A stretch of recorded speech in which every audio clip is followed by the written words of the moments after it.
পাঁচটা গুনাহ ইমানেই ভয়ঙ্কর হয় যার কারণে আল্লাহর গজব নামি আহে, আল্লাহর অভিশাপ নামি আহে, বিপদ আপদ বালা মুসিবত চাৰিওফালে ঘেৰাও কৰি লয়, জীৱন তংগ হৈ যায়, জীৱন এক অভিশাপলৈ পৰিণত হৈ যায়। নাউজুবিল্লাহ। মোৰ প্ৰিয় দিনী ভাই বন্ধুসকল, মোৰ অতি শ্ৰদ্ধাৰ মা আৰু ভনীসকল, জীৱনত কেতিয়াও এই পাঁচটা গুনাহ নকৰিব।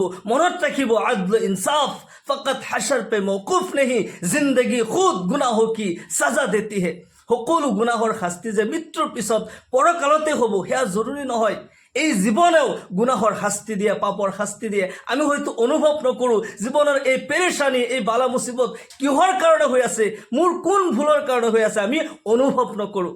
মনত ৰাখিব, যাৰ অন্তৰত এক নম্বৰ যিটো গুনাহ কৰিলে জীৱন তংগ হৈ যায়, জীৱন এক অভিশাপলৈ পৰিণত হৈ যায়, সেয়া হৈছে আপোনাৰ মোৰ অন্তৰ। আমাৰ অন্তৰ যদি পৰিষ্কাৰ নাথাকে, অন্তৰত যদি আনৰ প্ৰতি হিংসা বিদ্বেষ থাকে, অন্তৰত যদি আনৰ প্ৰতি ঘৃণা থাকে, তেতিয়াহ'লে জীৱনৰ কোনো নেক আমল, কোনো পুণ্য আল্লাহৰ দৰবাৰত গ্ৰহণযোগ্য নহয়, আল্লাহ তাআলাই কবুল নকৰে। জীৱনৰ সকলো নেক আমল বৰবাদ হৈ যাব, জীৱনত আল্লাহৰ অভিশাপ নামি আহিব। মনত ৰাখিব, হাদিছ শৰীফত আহিছে, আল্লাহৰ ৰসুল জনাবে মুহাম্মদুৰ ৰাসূলুল্লাহ সাল্লাল্লাহু আলাইহি ওয়াসাল্লাম ইৰশাদ কৰে, সহিহ বুখাৰীৰ বহুত দীঘলীয়া ৰিৱায়ত, তাৰে মই সৰু এটা টুকুৰা পঢ়িছোঁ। আল্লাহৰ নবী সাল্লাল্লাহু আলাইহি ওয়াসাল্লাম ইৰশাদ কৰে, আলা ওয়া ইন্না ফিল জাসাদি মুযগা ইযা সলুহাত সলুহাল জাসাদু কুল্লু ওয়া ইযা ফাসাদাত ফাসাদাল জাসাদু কুল্লু আলা আলা ওয়া হিয়াল কলব। মোৰ উম্মতসকল, মনত ৰাখিবা, সকলো জিছিমৰ ভিতৰত, সকলো শৰীৰৰ ভিতৰত এটা মাংসৰ টুকুৰা থাকে, আৰু যেতিয়ালৈকে সেই মাংস টুকুৰা পৰিষ্কাৰ থাকে, সহি সালিম থাকে, গোটেই শৰীৰ পবিত্ৰ থাকে, সহি সালিম থাকে। আৰু যেতিয়া নেকি সেই মাংস টুকুৰা গেলি যায়, পচি যায়, তাতে কিবা বেমাৰ লাগে, এতিয়া গোটেই শৰীৰ নষ্ট হৈ যায়, গোটেই শৰীৰ ৰোগাক্ৰান্ত হৈ ধ্বংস হৈ যায়। নাউজুবিল্লাহ। আলা, মনত ৰাখিবা, আলা ওয়াহিয়াল কলব, সেয়া তোমালোকৰ অন্তৰ হয়, সেয়া তোমালোকৰ দিল হয়। যেতিয়ালৈকে অন্তৰ পৰিষ্কাৰ নাথাকিব, অন্তৰত যদি আনৰ প্ৰতি হিংসা বিদ্বেষ থাকে, অন্তৰত যদি আনৰ প্ৰতি হিংসা বিদ্বেষৰ অগনি জ্বলি থাকে, জীৱনত যিমানেই নেক আমল কৰিছোঁ, যিমানেই জাকাত দিছোঁ, সদকা খৈৰাত কৰিছোঁ, নামাজ পঢ়িছোঁ, তসবিহ তাহলিল কৰিছোঁ, কোৰআনৰ তিলাৱত কৰিছোঁ, যিমানেই নেক আমল নাথাকক কিয়, যদি আনৰ দুশ্মনী মই কামনা কৰিছোঁ, আনৰ ধ্বংস মই কামনা কৰিছোঁ, কাৰোবাৰ ভাল দেখা পাই মই হিংসা কৰিছোঁ, মই জ্বলিছোঁ, মনত ৰাখিব, মোৰ জীৱনত কেতিয়াও শান্তি হ'ব নোৱাৰে। মনত ৰাখিব, এই ভুল এক নম্বৰত, আনৰ প্ৰতি যাতে হিংসা বিদ্বেষ নাথাকে, অন্তৰত যাতে আনৰ প্ৰতি ঘৃণ নাথাকে, দুশ্মনী যাতে নাথাকে, আমাৰ এক নম্বৰ আমল হৈছে আমাৰ অন্তৰ আমি পৰিষ্কাৰ কৰিব লাগিব। অন্তৰ যদি পৰিষ্কাৰ নহয়, জীৱনৰ কোনো আমল আল্লাহ তাআলাই কবুল নকৰে, আল্লাহ তাআলাৰ দৰবাৰত গ্ৰহণযোগ্য নহয়। আমি সাৱধানত থাকিব লাগিব, এই ভুল যাতে আমি কোনেও নকৰোঁ। দ্বিতীয় নম্বৰ, যিটো গুনাহ কৰিলে আল্লাহৰ গজব নামি আহে, জীৱন এক অভিশাপলৈ পৰিণত হৈ যায়, জীৱন ধ্বংস হৈ যায়, সেয়া হৈছে আনৰ হক নষ্ট কৰা, যিটো নেকি হুকুকুল ইবাদ বুলি কোৱা হয়। মানুহৰ হক আপুনি নষ্ট কৰিছে, কাৰোবাক অন্যায়ভাৱে আপুনি কষ্ট দিছে, আপুনি ঠগিছে, ফ্ৰড কৰিছে, কাৰোবাক নিৰহ মানুহ পাই আপুনি কষ্ট দিছে, তাৰ পৰা টকা পইচা কাঢ়ি আনিছে, তাৰ মাটি কাঢ়ি আনিছে, অন্যায়ভাৱে আপুনি কষ্ট দিছে। মনত ৰাখিব, আল্লাহ তাআলাই হয়তো ডাঙৰ ডাঙৰ গুনাহ আল্লাহ তাআলাই ইচ্ছা কৰিলে মাফ কৰি দিব পাৰে। আপুনি কবিৰা গুনাহ কৰিছে, আল্লাহ তাআলাই ইচ্ছা কৰিলে মাফ কৰি দিব পাৰে, কাৰণ সেয়া হুকুকুল্লাহ। আৰু যিটো নেকি মানুহৰ হক, আপুনি হুকুকুল ইবাদ নষ্ট কৰিছে, এই গুনাহ আল্লাহ তাআলাই কেতিয়াও মাফ নকৰে, যেতিয়ালৈকে সেইজন ব্যক্তিয়ে আপোনাক মাফ কৰি নিদিয়ে। সৰু এটা কাহিনী কওঁ। বনি ইছৰাইলৰ যুগত এজন ব্যক্তি মাছমৰীয়া, তেওঁ মাছ মাৰি খায়, মাছ মাৰে, বজাৰত বিক্ৰী কৰে, ঘৰৰ কাৰণে খোৰাকি লৈ আহে। মানুহজনৰ কামেই হৈছে মাছ মাৰা। তেওঁ এদিনাখন জাল মাৰোতে নদীত যেতিয়া জাল মাৰিলে, ডাঙৰ মাছ ফচিল, তেওঁ টানি উঠাব পৰা নাই, বহুত কষ্ট কৰি পাৰত উঠাইছে, আনন্দত বাগৰি ফুৰিছে যে মই ইমান ডাঙৰ মাছ পাইছোঁ, বহুত দিনলৈকে মই কষ্ট কৰিব নালাগে, বহি বহি খাব পাৰিম। বহুত কিছু সপোন মানুহজনে দেখিছে। আৰু যেতিয়া মাছটো কান্ধত লৈ বজাৰৰ ফালে গৈ আছিল, গৈ থাকোঁতে ৰাস্তাত এক ডাকুৰ লগত মোলাকাত হ'ল। ডাকুৱে এই মাছটো কাঢ়ি ল'ব বিচাৰিছে। মানুহজনে কয়, মই বহুত কষ্ট কৰি এই মাছটো বজাৰৰ ফালে লৈ গৈ আছোঁ, এই মাছটো যদি মই বিক্ৰী কৰোঁ, তেতিয়াহ'লে মোৰ ঘৰৰ কাৰণে খোৰাকি লৈ যাম, আমাৰ ল'ৰা ছোৱালীৰ কাৰণে ইটো সিটো কিনিম, বহুত কিছু তেওঁ ক'লে। কিন্তু যিমান যি হ'লেও সিটো ডাকু হয়, সি এইবোৰ বুজি নাপায়, তাৰ কোনো ধৰ্মটো নাই। মানুহজনে ইমান কাকতি মিনতি কৰাৰ পিছতো ডাকুৱে একো নামানিলে, মাছটো কাঢ়ি লৈ গুচি গ'ল। আৰু ডাকুজন কোন হয়? সাধাৰণ কোনো মানুহ নহয়, তেওঁ ৰজাঘৰীয়া ডাকু হয়। এই মানুহজনে চিনি পাইছে, মাছমৰীয়াজনে চিনি পাইছে তেওঁ ৰজাঘৰীয়া হয়। এতিয়া চিন্তা কৰিছে, মোৰ পৰা যে এই মাছ কাঢ়ি লৈ গ'ল, ইয়া আল্লাহ মই ক'তনো গৈ বিচাৰ দিম? য'ত বিচাৰ দিম তাতেইতো তেওঁ উপস্থিত থাকে, তেওঁ ৰজাঘৰীয়া হয়, তাৰ পাৱাৰ আছে, মোৰ কথা কোনেও বিশ্বাস নকৰিব। ইয়া আল্লাহ তোমাৰ ওচৰত বিচাৰ দিলোঁ, ইয়া আল্লাহ মই কিয়ামতলৈকে অপেক্ষা কৰিব নোৱাৰিম, ইয়া আল্লাহ মোৰ বিচাৰ আজি লাগে, মোৰ বিচাৰ এতিয়া লাগে।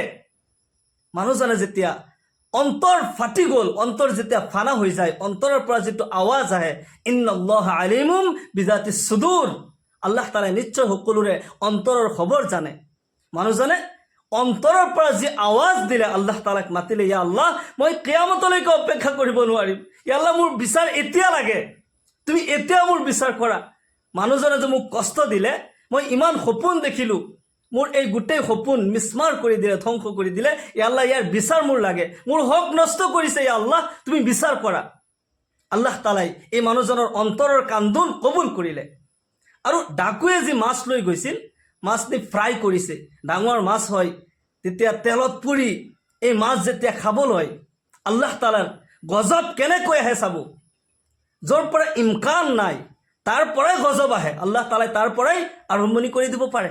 ডাকুজনে নিজৰ পৰিয়ালৰ মানুহ লৈ যেতিয়া ভাজা মাছ খাই থাকে, ভাজা মাছ খাই থকা অৱস্থাত এই ভাজা মাছৰ কাঁইট নখৰ তলত সোমাই গ'ল, নাউজুবিল্লাহ। ভাজা মাছৰ কাঁইট নখৰ তলত সোমাই যাওঁতে তেওঁ টানি দিলে আৰু লগে লগে ইয়াৰ পৰা তেজ ওলোৱা আৰম্ভ হৈ গ'ল। আদল ইনসাফ ফকত হাশৰ পে মৌকুফ নেহি, জিন্দগী খুব গুনাহো কি সাজা দেতি হে। যেতিয়া টানি দিলে আৰু নখৰ তলৰ পৰা তেজ ওলালে, কিবা কিবি কৰি ইটো সিটো দি বান্ধি দিলে, অলপ সময়ৰ কাৰণে তেজ বন্ধ হ'ল, কিন্তু নাই, জেগাখিনি শুকোৱা নাই। লাহে লাহে লাহে লাহে এই আঙুলি পচিবলৈ ধৰিলে, নখ পচিবলৈ ধৰিলে। যেতিয়া ডক্তৰ দেখুওৱা হ'ল, এই আঙুলি কাটি দিব লগা হ'ল, আঙুলি কাটি দিলে, কিন্তু নহয়, আঙুলি কাটি দিয়াৰ পিছতো এই পয়জন শেষ হোৱা নাই, বাঢ়ি গৈ আছে। আৰু অৱসৰত এনেকুৱা হৈছে যে তাৰ গোটেই হাত কাটি দিব লগা হৈছে, গোটেই হাত কাটি দিলে, হাতখন গোটেই কাটি দিছে। তাৰপিছতো এই পয়জন শেষ নহ'ল, এই পয়জন গোটেই শৰীৰ বিয়পি গ'ল।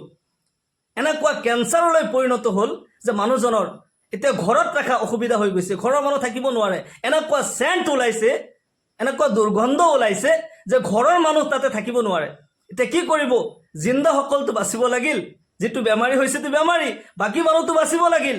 এতিয়া ঘৰৰ মানুহে ৰজা ঘৰিয়াই কি কৰিছে, ইয়াক কাপোৰেদি মেৰিয়াই চুইপাৰসকলক মাতি ইয়াক নি জংঘলত পেলাই থৈ আহিলে, নাউজুবিল্লাহ। চাওক, তাৰ যেতিয়া পাৱাৰ আছিল, যেতিয়া শক্তি আছিল, ইনকাম কৰিব পাৰিছিল, সকলোৰে প্ৰিয় আছিল। আৰু যেতিয়া বেমাৰ হ'ল, গেলি পচি গ'ল, দুৰ্গন্ধ ওলালে, তেতিয়া ঘৰৰ মানুহে, নিজৰ আপোন মানুহে জংঘলত পেলাই থৈ আহিলে। তাৰ কি অৱস্থা হৈছে?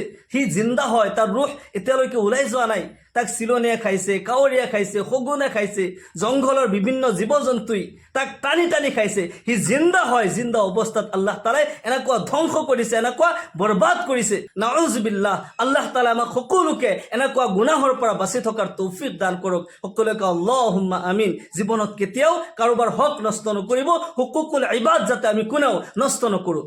তৃতীয় নাম্বাৰ, যিটো গুনাহ কৰিলে আল্লাহ তাআলা নাৰাজ হৈ যায়, জীৱন এক অভিশাপলৈ পৰিণত হৈ যায়, সেয়া হৈছে সন্তান যদি মা বাবাৰ অবাধ্য হয়, কোনো সন্তানে যদি মা বাবাক কষ্ট দিয়ে, আল্লাহ তাআলা নাৰাজ হৈ যায়। তাৰ জীৱনত যিমানেই আমল আছে, যিমানেই নেক আমল আছে, কোনো আমল আল্লাহ তাআলাই কবুল নকৰে, আল্লাহ তাআলাৰ দৰবাৰত গ্ৰহণযোগ্য নহয়।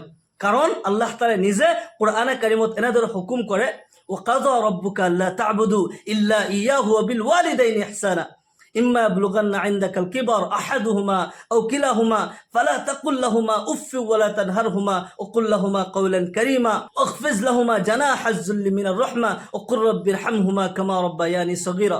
হে বিশ্বৰ মানৱ জাতি, নিশ্চয় তোমালোকৰ প্ৰতিপালকে এয়া ফয়সালা কৰিছে, হুকুম কৰিছে যে তোমালোকে একমাত্ৰ আল্লাহ ৰব্বুল আলামিনৰ ইবাদত আৰু উপাসনা কৰিবা, আল্লাহৰ বাহিৰে অন্য কাৰোবাৰ উপাসনা কৰিব নোৱাৰা।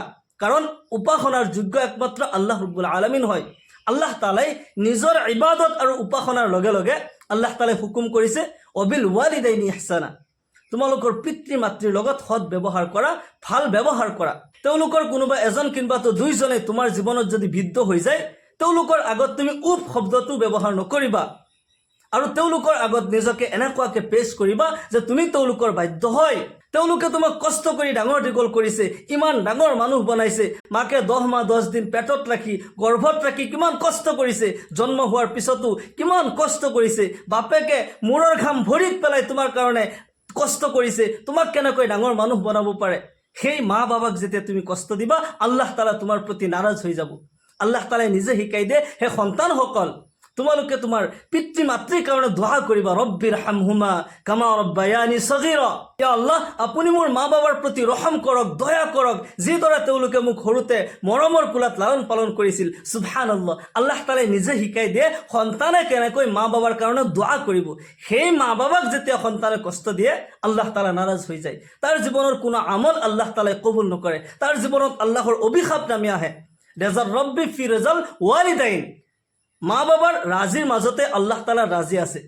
ওয়াসাখাতুৰ ৰব্বি ফি সাখাতিল ৱালিদাইন, আৰু মা বাবাৰ নাৰাজগীৰ মাজত আল্লাহ তাআলাৰ নাৰাজগী আছে।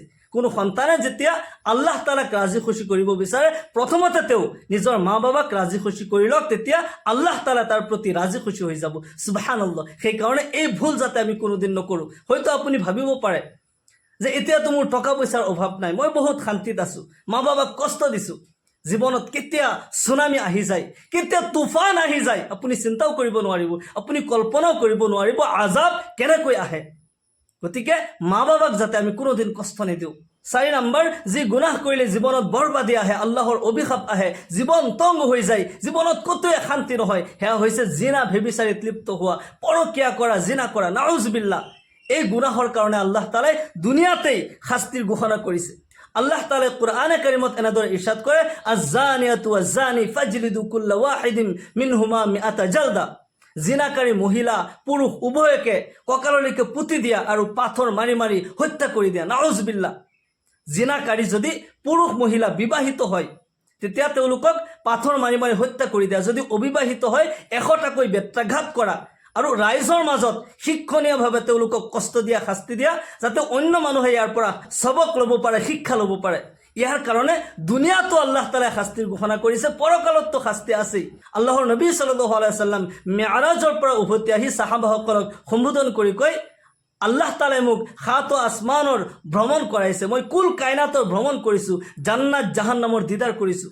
মই জান্নাতো দেখা পাইছোঁ, জাহান্নামো দেখা পাইছোঁ, কিন্তু জাহান্নামত মই এনেকুৱা কিছুমান দৃশ্য দেখা পালোঁ, আকস্মিক দেখা পালোঁ, ধাও ধাও কৰি জুই জ্বলি আছে।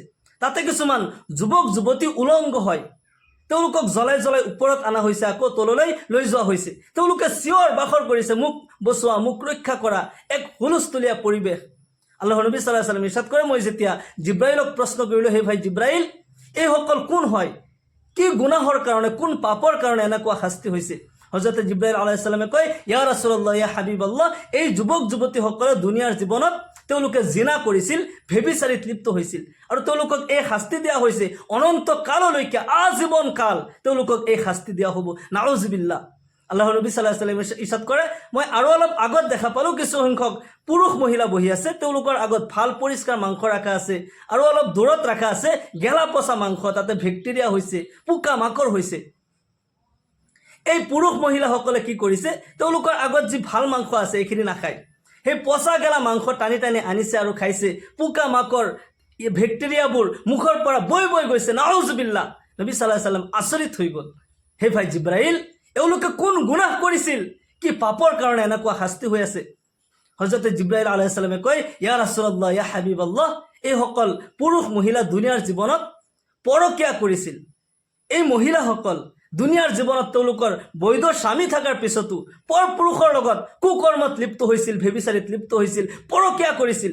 এই পুৰুষসকল দুনিয়াৰ জীৱনত তেওঁলোকৰ বৈধ স্ত্ৰী থকাৰ পিছতো অবৈধভাৱে গায়ৰ মেহৰুম নাৰীৰ লগত, বেগানা নাৰীৰ লগত তেওঁলোকে কুকৰ্মত লিপ্ত হৈছিল, পৰকীয়াত লিপ্ত হৈছিল, যাৰ কাৰণে এই শাস্তি তেওঁলোকৰ হৈ আছে, আজীৱন কাল এনেকুৱা শাস্তি হৈ থাকিব। নাউজুবিল্লাহ। আল্লাহ তাআলাই আমাক সকলোকে হেফাজত কৰক, পুৰুষ মহিলা সকলোকে নজৰৰ হেফাজত কৰাৰ তৌফিক দান কৰক, সকলোৰে ইজ্জতৰ হেফাজত কৰাৰ তৌফিক দান কৰক, সকলোকে আল্লাহুম্মা আমিন। 5 নম্বৰত, যি গুনাহ কৰিলে জীৱনত অশান্তি নামি আহে, জীৱন তংগ হৈ যায়, কতোৱে শান্তি নহয়, সেয়া হৈছে মিছা কথা কোৱা। আল কিজবু উম্মুল মাআসি, মিথ্যা হৈছে সকলো পাপ কামৰ মাক। এজন মানুহে যেতিয়া এটা মিছা কথা কয়, এই মিছা কথা লুকুৱাবলৈ 70টা মিছা কথা ক'বলগীয়া হয়। সেই 70টা লুকুৱাবলৈ কিমানখিনি ক'ব লাগিব? এনেকৈ মানুহজনে দিনক দিনে মিথ্যাত পৰিণত হৈ যায়, মিথ্যাকে তাৰ জীৱনৰ হাতিয়াৰ বনাই লয়।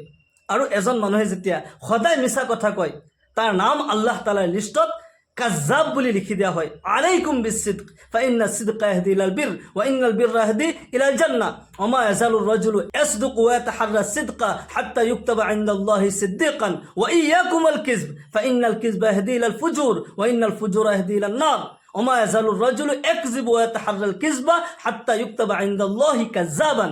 আল্লাহৰ নবী সাল্লাল্লাহু আলাইহি ওয়াসাল্লাম ইৰশাদ কৰে, তোমালোকে সত্যক লাজিমীভাৱে লোৱা, সত্যক জীৱনৰ লিবাস বনাই লোৱা, সত্যৰ ওপৰত প্ৰতিষ্ঠিত থাকা। এজন মানুহে যেতিয়া সদায় সত্য কথা কয়, তাৰ নাম আল্লাহ তাআলাৰ লিষ্টত সত্যবাদী বুলি লিখি দিয়া হয়। আৰু সত্যই মানুহক পুণ্যৰ ফালে লৈ যায়, আৰু পুণ্যই জান্নাতত লৈ যায়। সুবহানাল্লাহ। আৰু এজন মানুহে যেতিয়া মিছা কথা কয়, ওয়া ইয়াকুমুল কিযব, তোমালোকে মিছাৰ পৰা বাচি যোৱা, মিথ্যাৰ পৰা বাচি যোৱা, কিয়নো মিথ্যাই তোমাক কুকৰ্মৰ ফালে লৈ যাব, ফিস্ক ফুজুৰৰ ফালে লৈ যাব, আৰু সেই কুকৰ্মই তোমাক জাহান্নামত লৈ যাব। এজন মানুহে সদায় মিছা কথা কৈ থাকিলে, মিথ্যাৰ ওপৰত প্ৰতিষ্ঠিত থাকিলে, তাৰ নাম আল্লাহ তাআলাৰ লিষ্টত কাজ্জাব বুলি লিখি দিয়া হয়। তাৰ ওপৰত আল্লাহ তাআলাৰ গজব নামি আহে, জীৱনত অশান্তি নামি আহে, জীৱন তংগ হৈ যায়, ক'তোৱে মানুহজনৰ শান্তি নহয়। আল্লাহ তাআলাই আমাক সকলোকে এই 5টা গুনাহৰ পৰা, বিশেষকৈ এই 5টা গুনাহৰ পৰা আমাক সকলোকে বাচি থকাৰ তৌফিক দান কৰক। সকলোকে আল্লাহুম্মা আমিন। ওয়া আখিৰু দাওয়ানা আনিল হামদুলিল্লাহি ৰাব্বিল আলামিন। আসসালামু আলাইকুম ওয়া ৰাহমাতুল্লাহি ওয়া বাৰাকাতুহু।